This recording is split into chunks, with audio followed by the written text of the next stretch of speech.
வணக்கம் friends, welcome to round about Gates YouTube channel. எல்லாரும் எப்படி இருக்கீங்க? நல்லா இருக்கீங்களா?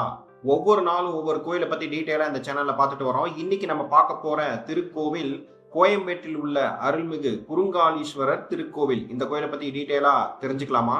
நவக்கிரக மண்டபத்தில் 7 குதிரை பூட்டிய தேரை அவரது சாரதியான அருணன் ஓட்ட மனைவியருடன் பவனி வரும் சூரிய பகவான்.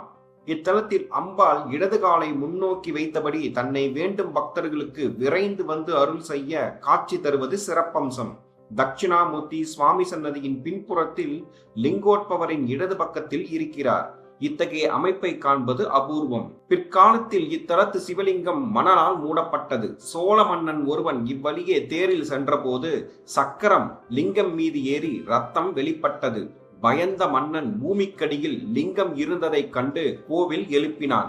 தேர் சக்கரம் ஏறியதால் இந்த லிங்கத்தின் பானம் பாதி புதைந்து விட்டது. எனவே இங்கு சிவன் குறுகியவராக, அதாவது குள்ளமானவராக காட்சி தருகிறார். இதனால் சுவாமிக்கு குறுங்காலீஸ்வரர் என்ற பெயர் உண்டானது. குசலவம் என்றால் குள்ளம் என்று பொருள் உண்டு. இதன் அடிப்படையில் இவர் குசலவபுரீஸ்வரர் என்றும் அழைக்கப்படுவதாகவும் சொல்வர். சுவாமியும் சுவாமியின் வலது புறத்தில் உள்ள தர்மசம்பத்தினி அம்பிகையும் வடக்கு நோக்கி உள்ளனர். மதுரையில் மீனாட்சி வலதுபுறம் இருப்பதால் அம்பிகைக்கு மவுசு அதிகம். அதுபோல் இத்தலத்திலும் அம்பாள் அதிக மகிமையுடன் உள்ளாள். அம்பாள் சன்னதிக்கு முன்புறம் உள்ள நவக்கிரக சன்னதி தாமரை பீடத்தின் மீது அமைந்துள்ளது. நடுவில் சூரியன் உஷா பிரத்யுஷாவுடன் 7 குதிரைகள் பூட்டப்பட்ட தேரின் மீது நிற்கிறார். தேரோட்டியான அருணன் 7 குதிரைகளையும் பிடித்தபடி சாரதியாக இருக்கிறார். இத்தகைய அமைப்பை காண்பது அபூர்வம். சூரியன் தனது தேரில் பயணிக்கும் நாளை கணக்கில் வைத்தே ஒவ்வொரு வருடமும் கணக்கிடப்படுகிறது.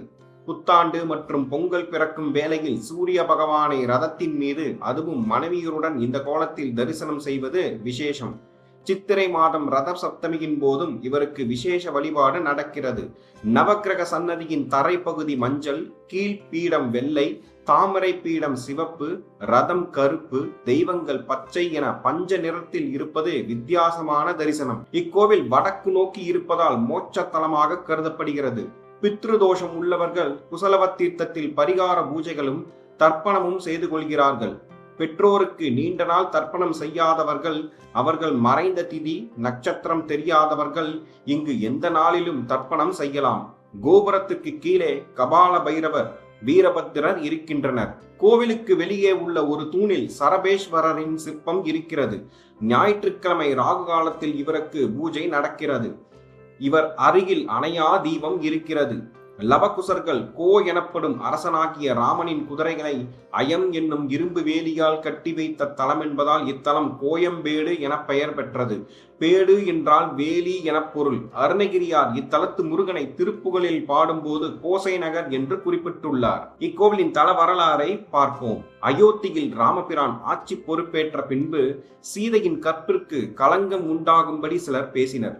சீதையின் கற்பை நிரூபிக்க ராமர் அவளை வனத்திற்கு அனுப்பினார். வால்மீகி ஆசிரமத்தில் தங்கிய அவள் லவன் குசன் என்னும் 2 மகன்களை பெற்றெடுத்தாள். ராமர் தனது தந்தை என தெரியாமலேயே லவனும் குசனும் வளர்ந்தனர். இந்த நேரத்தில் ராமபிரான் அயோத்தியில் அஸ்வமேத யாகம் நடத்தினார்.